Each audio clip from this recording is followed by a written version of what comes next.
All right, now I want to cover some enhancements made to sheet metal tools in SOLIDWORKS 2019.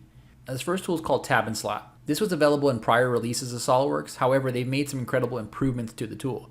First off, you can link together all the parameters of multiple tab and slot features. So for example, in this case, this is a multi-body part. I'm going to click on this edge of this particular body, and then on this box, I'm going to pick through this wall and choose this back wall. And you can see there's a preview of the tabs and the slots. Now, some of the options that you have here, of course, are the offset. Now, this is another enhancement to 2019. You can have offsets on both this end and the other end of the slot reference. You can now adjust the spacing or the amount of slots right here.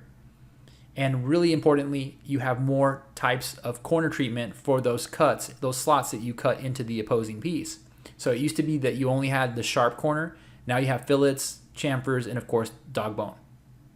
With the link groups together option selected, I can click on new group and then pick on this option, this opposing side of the box.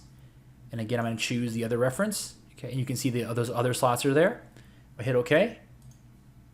Those are all there. And of course, if I adjust this particular feature, remember they're linked together. So if I was to adjust the length of these, maybe bring that down a little bit to 8 millimeters, you can see that that's changed both sides of it. That's pretty cool. The other enhancement to the tab and slot feature is the fact you can use nonlinear edges. So for example, this particular edge here, I can use that as my reference, and I'm going to choose through the box to pick the opposing side. And you can see right there, that's the effect of that. So it's a great enhancement to the sheet metal environment. And of course, if you flatten that feature, you'll notice that you see those cut exactly the way you would expect them to be.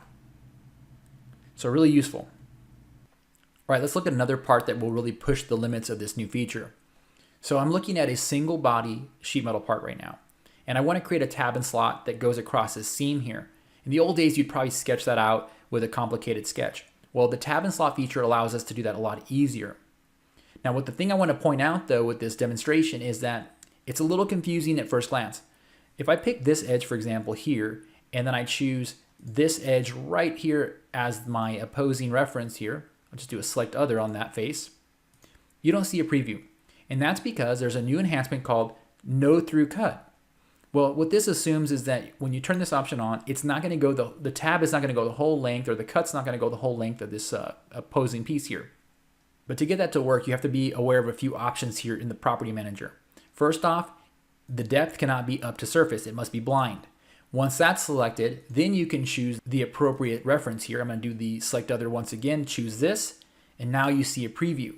And now all the familiarity of the tab and slot feature comes together. So for example, I want to do a few different instances of this slot.